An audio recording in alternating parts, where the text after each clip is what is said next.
welcome back to a movie watching podcast. This is Cody Michael. I'm joined as always by Seth Ott. Hey, yo. And Jared Buckendahl. Yo, yo. Yo, yo, we are back this week to talk about Tom Cruise movies. That is this week's topic. Dun, dun, dun.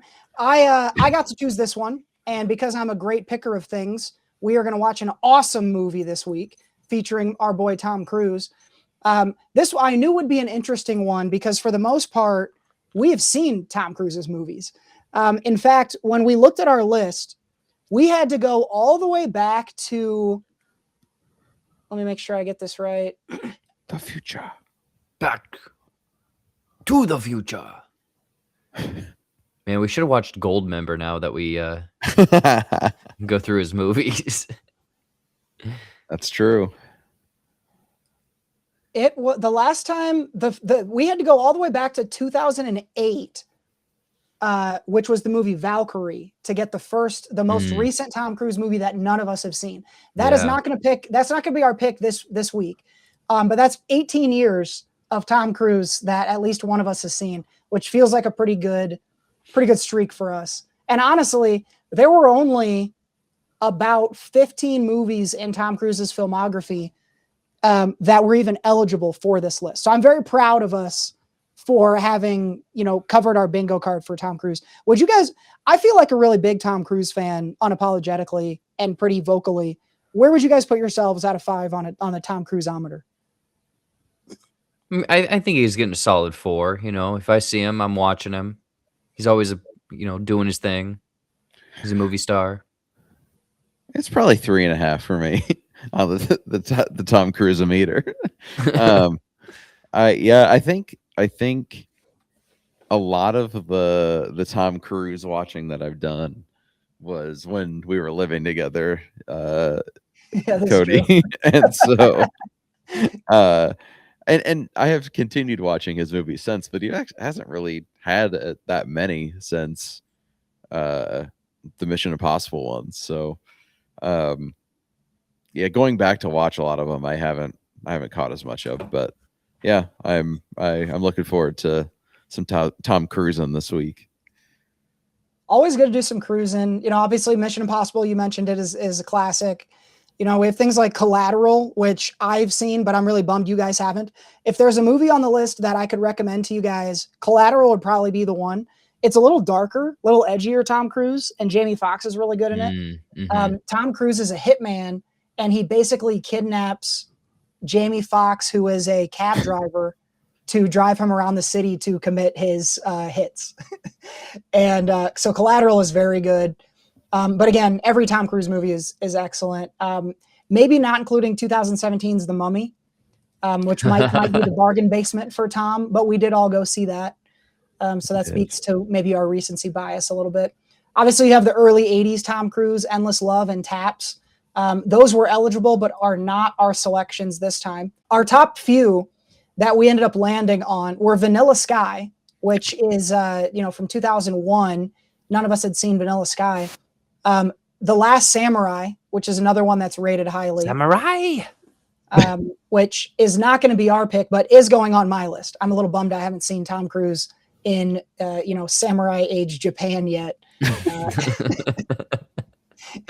Matt Damon would later raise the stakes with The Great Wall. Oh, man. Classic. This is Tom Cruise setting a precedent for sure. I get those confused all the time. You're probably not the only one. Before I reveal our actual selection for the week, is there a Tom Cruise? Do you guys have a number one top Tom Cruise movie out of all of them? Top Tom Cruise movie? I love Edge of Tomorrow. That's a damn good one. Edge of Tomorrow, sneaky underrated, also known as Live, Die, Repeat for some. I keep hearing that there maybe could be a sequel to that, but I don't know if we're actually going to get it or not. That'd be wild. That's a good pick. That's a good pick. Yeah, that's a really good one. The real Cruise heads out there. One of the classically nostalgic ones is Top Gun for me, because every time I would visit my grandpa, he'd turn that on. So it's kind of like, I tie that movie to those memories. Yeah. I'll tell you what, as much as I don't necessarily have the nostalgic connection to Top Gun, but something about that theme, that'll get you there anyway. That one works for me. I think mine, I will tell you this. My favorite Tom Cruise performance is definitely in Tropic Thunder. Yes. Tropic Thunder is maybe the peak. He gets an Oscar nomination. Or no, he didn't get nominated for that. No. He's been RDJ nominated for did. other stuff. Yeah, Downey did. Yeah. Oh, that's right. I'm thinking of Downey. Yeah. And then Mission Impossible is obviously goated. I hope we continue to get them. Mm-hmm. So let's reveal now our Tom Cruise selection for this week. Can we get a drum roll? We are going to be watching 1986's The Color of Money. This is a little early career Tom Cruise with Paul Newman, who is coming back to the role that Newman originated in The Hustler in the 1960s. So you have Paul this Newman. is a sequel? Yeah, you didn't know this. Yeah. This is one of the first legacy sequels that we got. So 1961's The Hustler, 1986's The Color of Money, and Newman moves to the supporting role opposite Tom Cruise, who's the young new hustler. In this Wow. One. I mean, I am more and more intrigued by the more and more I know about this movie, because I'll give you a little insight. I knew nothing about this movie. I went on a walk earlier thinking about doing bets, and I was under the impression that this movie, taking place in the 80s, was like a fast stock trading movie. He's going to lose a bunch of money. It's going to be like some sort of like thriller stuff dealing with money. When I Googled this movie about an hour before this and I saw the poster of a billiards or whatever, I was like, I am definitely, wow, I need to rethink these bets now. That is really funny, because this was during that whole greed is good type era where that would have made total sense. Wall Street, yeah. Yeah. So then when I found out that it was about billiards, and now you're telling me it's like this legacy type sequel thing, I'm very intrigued to watch this movie. This is critically incredible too. It's in the 90s on Tomatoes. You have Newman got nominated for this. So this was a high, I think 10 total nominations for The Color of Money. So this was critically incredibly well received. Martin Scorsese is the director. So honestly, you're not terribly far off with the assumptions you're making, Jared. You probably could have kept a lot of them. Yeah. The actual synopsis says, Fast Eddie Felson teaches a cocky but immensely talented protege the ropes of pool hustling, which in turn inspires him to make an unlikely comeback. So this is one that I've probably seen a clip or two from, because it's very much kind of that TBS type movie that was just on, or TNT. But I've never actually sat down to watch it, but I've heard good things. And every review that you look up of it is very good. So I think this was from the time where Tom Cruise was the draw because of his great acting, and not yet because he just makes every movie awesome. You know what I mean? Like the Mission Impossible, you're not there because Tom Cruise is a great actor. This, I think, was that part of his career, which I'm excited to see. Okay. And honestly, I've never really watched any Paul Newman thoughtfully. So I'm excited to see what that's like, because people really loved him. Jeff's a big fan of his dressing. That's true. And his brother. And his brother Randy. His brother Randy. Oh, man. There you go. All right, let's get into some bets here for The Color of Money. We're going to start with our 1-point bets. And as the champion, I am going to go ahead and kick us off this week. So we have here, you guys, a movie released in 1986 that is rated R. And I just told you the director is Martin Scorsese. So you bet your ass we are going for a boobs and slurs combo. I'm going to call it for over 1.5. Now this is tricky because I don't picture Tom Cruise having a lot of nudity in his movies. So it feels a little bit risky, but Scorsese gives me a lot of confidence. This feels like his thing. Certainly later Scorsese, very graphic, but we'll see if we get it in 1986. If so, I'm going to rename it the Scorsese combo. I've already decided that. Chef, what say you for 1 point? My 1 point bet. Again, this being a pool movie, I feel like we got some pool sharks. Is it sharks or sharps? I can never remember. Sharks, I think. Is it sharks? I was thinking sharks, the animal, but if you told me it was sharps with a P, I would go, oh, this whole time, huh? Yeah, right. I know that gamblers are sharps. Yes. So I don't know if it's the same thing, but anyway. I've maybe been getting that wrong then. I feel like some feathers are going to get ruffled. I feel like there's going to be some fighting. So my 1 point bet is that someone will use a pool cue as a weapon in this movie. Nice. That's a good one. Yeah, people don't usually like being hustled. Yeah. And pool cues are very swingable. I like this. I like this for one. And that's whether it be like they break it in half and do that thing with it. If they just swing it, use it, whatever. There doesn't need to be contact. It's just fashioned as a weapon. Yes. Okay. Yeah. Brandished. Yep. Even. There we go. Brandished. And I should say, if Paul Newman breaks a pool cue in half and throws it onto the floor and says, "Whoever lives gets to join my gang," then you win the game entirely. Yeah. bonus bet built in. All right, Jared, round us out. Yeah, my number one. I'm assuming, again, there's gonna be a lot of pool. I'm assuming that there's gonna be one game where someone wins or loses based on an 8-ball scratch. Oh yes. Good. This is a bet from someone who has played pool with Cody Michael. We love an 8-ball scratch. This is a great bet. I love it. I can almost hear like the bass drop that comes with it. Just the no, it even goes quiet. Tom Cruise's hands go up onto his head, and then he gets his ass kicked by a pool cue. Yeah, by a naked woman. Yep, very intolerant. We'll jump into our 3-pointers, and I'm also going to lean on the billiards in this one, but a little extracurricular billiards. I think we're going to see a trick shot in this, where one of the balls from the pool table is going to leave the table and hit some sort of target. Beer bottle, person in the nuts, person in the head, some sort of intentional projectile use of a pool ball for 3 points for me. Wow. Okay. Get a little wackadoo with it. And I should say for clarity and for fairness, if they do one of those trick shots where the ball jumps but lands still on the table, that wouldn't count. Okay. If they bounce it off something that's not on the table and then back onto it, I think that should count, but I'm not going to fight for it. I think we'll know when we see it. Yeah, I think we'll know when we see it. I'm basically thinking in my head, like Tom Cruise to be a cock is going to hit the ball off the table and knock the beer bottle out of someone's hand. That's kind of what I'm thinking. I like that. Okay. All right. We're leaning into a lot of the billiards tropes. So my 3-pointer is another trope, kind of like with soccer and football. I think at least one character will correct another character for calling pool billiard or for calling pool billiards. Like essentially like it's not called pool, it's billiards, like that type of thing. It's Leviosa. I can't wait to find out who it is.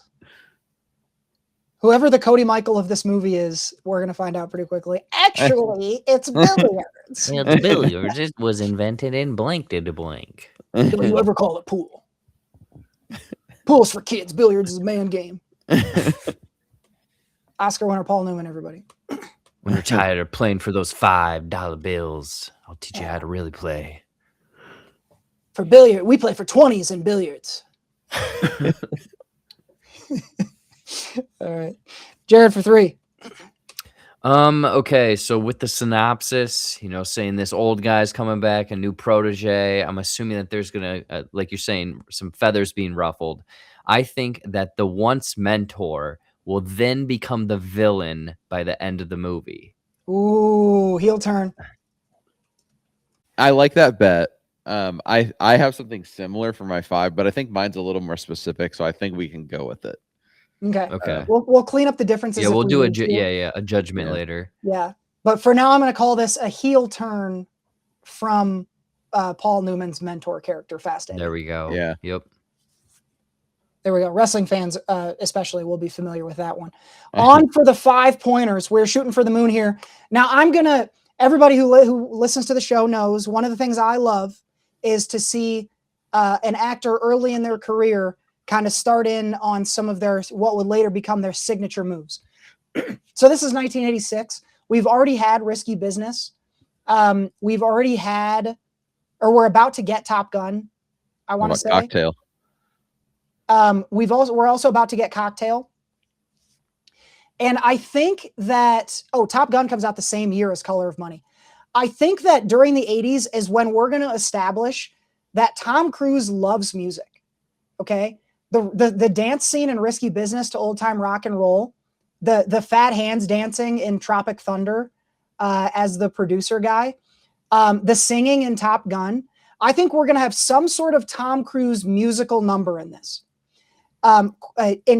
Including but not limited to something where he's dancing and lip syncing, something where he's singing choreography, right? Or something where he is himself performing music for either us or the crowd in the audience. I'm thinking him singing into his pool cue while he's beating the hell out of somebody. So Tom Cruise singing or something that, adjacent to that.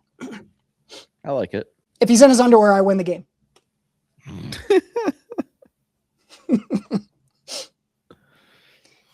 All right, my 5 point again is similar to Jared's, and that I do think ultimately that Eddie will be essentially I don't know if he'll be a villain, but I think ultimately he'll be an opponent. I'm sure there'll be some sort of strife in the movie, but that's not specific to my 5 pointer. My 5 pointer is Vincent or Vince, however he's going to be referred, Tom Cruise, will best Eddie at the end of the movie with an impossible shot that Eddie has been plagued with his whole career. So there's like one situation he's never been able to get, and Tom Cruise gets it to beat him. I love this. This is the 7-10 split at the end of Alley Cats. Uh-huh.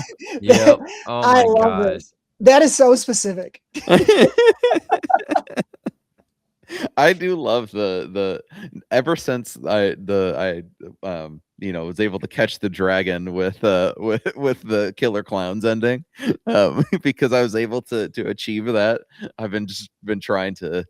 It's like hitting like a 7-leg parlay in sports betting. It's that. That'll keep you betting for a while. I love this. So yeah, okay. So it has to be clear that this is something that Eddie can't do or has some sort of trauma attached to. Mm-hmm. Okay, I think we'll know that from the training. Yeah, this will be easy to spot. Yeah. And also if they are locked in the climax of this movie, if they're locked in a tense billiards game, it is going to be 12 times as tense for the listeners of a movie watching podcast, because we're going to be looking for that impossible shot. I cannot wait. Cannot wait for the tension. Oh man. Jared, final bet of the evening. Yeah. I don't know if we mentioned any of these movies, but I'm kind of thinking, Tom Cruise has done quite a bit of stuff in these last 3 years when this movie's coming out or whatever. So I think that there will specifically be a scene where someone says risky business when talking to Tom Cruise. In some capacity, risky business will be said. The words risky business are spoken. Any context will do.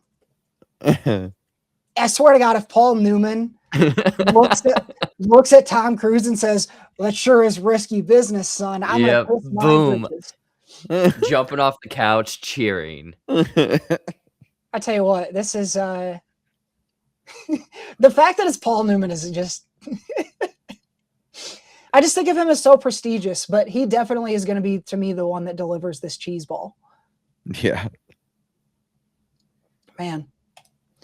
Well, we have what is sure to be an incredible film ahead of us this week with The Color of Money, again from 1986, legacy sequel for The Hustler. We're going to have a lot go on. We're going to have some sort of dancing or singing number from Tom Cruise.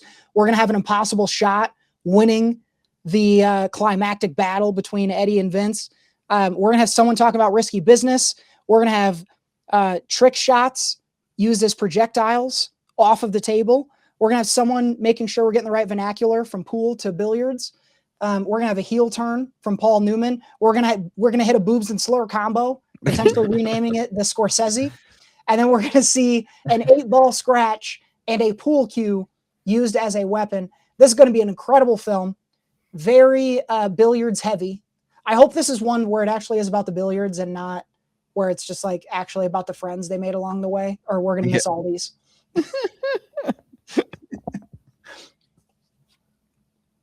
So come on back next week. Go and pick up a copy or rent or stream The Color of Money. However you can find that out there. Watch along with us. Come on back next week for our review. And make sure you friend us on Letterboxd so that you can send us your review when you get yours up as well. Before we let you go, let's get into what we've been watching. And we're going to start with one that we've actually already talked about on the show. A couple weeks ago, I got an early screener to this one. But now the two of you have made it out to Gail Daughtry and the Celebrity Sex Pass. Or at least Chef has. Jared, did you see this too? No, I didn't get around to this one yet. Oh man. Okay. So look forward to hearing about this a third time. Yeah. There we go. But Chef, what did you think? I mean, definitely echo pretty much everything you said. And I don't remember exactly what you said, but I echo it. The wet hot like comedy style is definitely a part of this. It rings throughout this whole movie. Very random, very just like silly, quick jokes, and incredibly random jokes at times. Okay. But then also just like the overall structure of the movie, without spoiling it, I think is very creative. And right? and for people who recognize what type of what story it's telling, my girlfriend Zoe being one who is a fan of the original, very much so. When she caught on to it, she loved it. So she loved that part of it. I loved the weird, stupid humor, the random cutaways, the random jokes. And just as a movie itself, like the characters I think are all very fun and have their own little charm to them as in terms of the main cast. So I loved it. And Zoe Dutch, I haven't really seen a whole lot of her, but I thought she was a great lead in this movie. I fully recommend it. It's one of my favorite of the year so far, just because it's one super unexpected, and two, it just, we don't have a lot of movies like this anymore, especially movies that get in the theaters like this. Both Zoe and I had a great time, and I'm very happy we went to this one. So full recommend 100%. Jared, you definitely need to see it. I think you'd love it. Yeah, I'm actually looking at showtimes right now, so I'm hoping to catch it, because I completely forgot that it's like tangentially connected to what our Hot Wet American, and I guess, I don't know, you're selling me on kind of this interesting storyline that's maybe tucked in here or hidden away. Mm-hmm. Yeah, I don't want to say anything too much about it, because it is, once you realize it, it's really okay. It's really, and I didn't catch on till the end, Yeah. and then they confirm it for you with the end credits. But I was fully there for the comedy, because it's exactly all of our just like very random, silly, stupid type of humor, I think. And it's not quite like a Naked Gun type of stupid, silly. I think it's a little bit more out there and silly than that, even sometimes, like in terms of like just the randomness, not like the goofiness, but the randomness of it. You know what I was just thinking? I think that the Naked Gun has a lot of jokes. I would call these gags. And I don't know what I mean by that, but I think that's correct. Yeah. Okay. For a little bit of fourth wall breaking at times, like stuff like that. She was in a movie, Zoe Deutsch, that is, last year, called The Threesome, which I heard was good.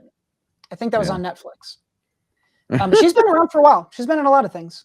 She was in Zombieland, the second one, Double Tap. Okay. She was in Everybody Wants Some. That's a good movie.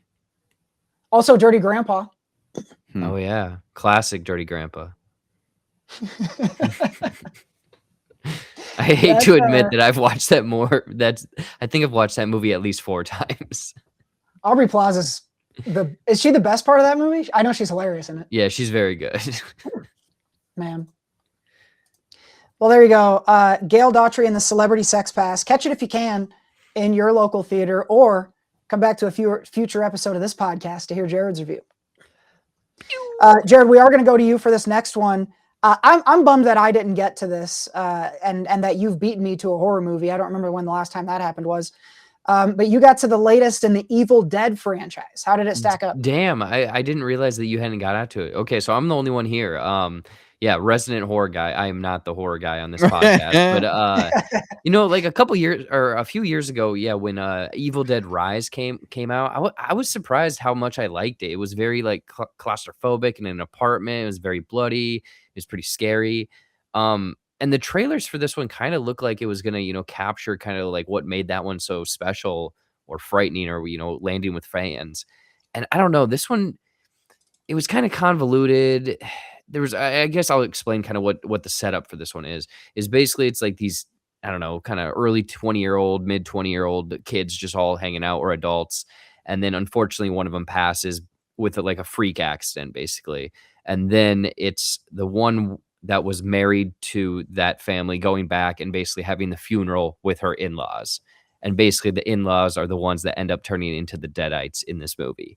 So you can kind of see how there's like an interesting potential commentary with like family, and each person kind of has like a trauma that they're not getting over, and the Deadite is taking advantage of that. So I thought that was an interesting aspect to this one with that family drama, but it didn't go into in depth with that, or kind of explain or show how they were bad, like those traits were bad before, and then how they're being taken advantage of. If you're going in for just like a horror film and like scares and whatnot, you're probably going to enjoy this. It's very, very violent in kind of what's happening. I mean, the first one, or Rise from a couple years ago, there's a very bloody ending, a sequence. And this one, they're kind of doing that every third. About every act, you get one of those kind of bloody, oh my gosh, I can't believe that thing's happening moment. They definitely there's some humor with that kind of horror here or there. So I guess hasn't there always been humor in these movies? Like I guess, sure. with Ash essentially being a character. So like there is those funny moments. It is kind of stupid funny here or there. Some of the bits I really thought were fun. That was creative, but I just don't know. I think everything kind of hit at like about a mid-5, maybe a 6. Like if I'm rating it across the board, like everything was just kind of okay across the board. There's not a moment that really stuck out to me as like, whoa, that you got to go see this movie. This doesn't surprise me hugely. I'm still going to go see this because you're right. I'm just going to go for the crazy shit that happens. And they always nail it with that stuff. But yeah, I'm not surprised to hear that it's a touch flat, and that it's pretty hard to finish the emotional themes of a movie when you have to hack someone's head off and have a scorpion crawl out of it or some crazy shit. Yeah. Oh man. Well, yeah, more Evil Dead. And I'll be watching this, so I'll let you guys know later on. There we go. Of Evil Dead Burn, and we'll see how much more I like it. One more for this week. You're going to hear a lot about this one, I think, guys. This is The Invite, and this comes to us from Olivia Wilde, who is back after. Remember, Don't Worry, Darling? Oh man, that movie stunk out loud. What a wet fart. But to her credit, here she is with The Invite. This has a 4-person cast. So you've got Seth Rogen, Penelope Cruz, Olivia Wilde is also acting in this, and then Edward Norton. And this is, I think the word dramedy might be made for this movie. Like I've always hated that word, but the portmanteau of comedy and drama, this movie has a lot of both of these things. It's like a shoebox kind of setting. The whole thing is taking place in this apartment with these essentially 2 couples. And I love this kind of movie because it sets up like a screenplay. I went in later and found out that it's based on another movie that is based on a stage play. Stage play to screen adaptation. Yes, this is stage play all the way to screen, which I'm always a sucker for, and I thought this one held up. This is a lot of couples commentary because it's two couples talking to each other. There's a little bit of a sexual innuendo in the marketing for this if you've seen it. So there's a lot of will they won't they going on, and it's A24. So I went in with high expectations for this, and I would say they delivered on them. Honestly, I thought this was not only very, very funny, but also very good in a dramatic way. And I really have to tip my cap to Olivia Wilde here. I thought the direction on this was awesome. The way they kind of move you around in the apartment and kind of set things up. The opening section of this movie, which is just one of the couples, also has some really awesome scoring to it that really kind of pushes it along. So this just top to bottom to me felt like a really well-made movie. But it feels strange to just call it a comedy, Jared, right? Like, tell me first if you agree on whether or not it's good, because I do think it's excellent. But do you think it's hard to genreize, or do you think it also is on that border? I mean, I'm going to echo everything you've said so far. Like this was a huge surprise and a very good delight. Like I didn't know what I don't even think I've seen a trailer for this movie. So I was like, whoa, this is actors acting. There are comedic moments. I think it's more of kind of like the comedy of errors or the comedy of confusion almost. There is definitely some dramatic or drama moments. Like I definitely got a little teary-eyed close to the end. And it's just, I don't know. I think Cody, like you touched on it, where it's like this relationship type movie, and it's how your relationship kind of morphs or changes or evolves over time, and whether or not you get closer to that person or drift away, and sacrifices. And I don't know, it was just an interesting commentary on just like relationships, but then how your relationship may look compared to someone else's, and the grass is always greener and stuff like that. But going to what you're saying about Olivia Wilde directing this, I thought the use of just that very tight apartment, just one space, was done so well, and the use of mirrors to make it look like it's either a bigger apartment or just like the reflection of characters where they're saying one thing and in reality they don't mean what they're saying. So like I think not only is this a really well-made movie, a really well-acted movie, but a really like well-written movie. It's very sharp because even before, I don't know, a reveal or, part of the information of these characters is revealed between the couples. There's a lot of, if you're paying attention, you understand where this movie's going, because they kind of lay a little bit of bread crumbs with like the characters' dialogue and stuff. I thought it was great. I am very much a person who identifies with people in movies. I kind of always do. And I think if you're in a relationship, it's going to be hard not to find some commonality with at least some of the couples.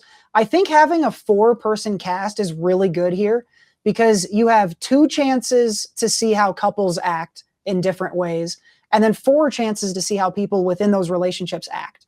So I think for me, I found myself relating with each of the characters at different times. And I thought that kept it from getting to the obvious place of all the men are going to think this and all the women are going to think this.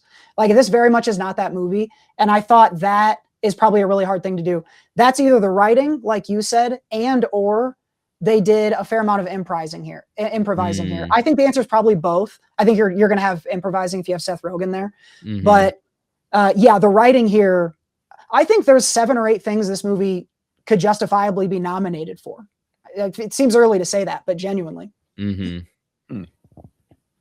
And like, again, like, Seth Rogen is kind of known for comedy or whatever, but he's really acting in this movie. He's hitting those dramatic moments. He's really kind of I think he's getting a lot of respect now. I don't really know, but I think he's a serious guy who's still hilarious, which is really cool. For the only thing everybody knows about Seth Rogen is that he's stoned all the time. So yeah, I was really impressed with him. I really liked Edward. I hadn't seen Penelope Cruz, capital A, act in anything before. I've seen her be, like a crazy character and other stuff. I think Hitman's Bodyguard, is she in there? But she is excellent in this. I was underrating her big time. The whole cast is awesome. Olivia Wilde's great. Edward Norton gives one of the monologues of the year Excellent stuff. And the rumor is that he wrote that. Oh, wow. Really? I saw a story about that. Man. I have no idea if it's true. I'm going to have to rewatch that movie. I'll probably go back again. Mm-hmm. 96 on Tomatoes right now. I think you're going to hear about it at nomination season. So you'll get chances to see it again in February if you miss it. But I would say get to the invite ASAP. So again, Evil Dead Burn and Gail Daughtry and the Celebrity Sex Pass are also in theaters. You can go to those as well as the invite. Make sure you come on back next week. We are going to be talking The Color of Money. We'll see who wins the betting game. Little Tom Cruise, little Paul Newman. Make sure you come on back for that one. But that's going to wrap up this episode. For Jared Buckendahl and Seth Ott, I'm Cody Michael. We'll see you next time.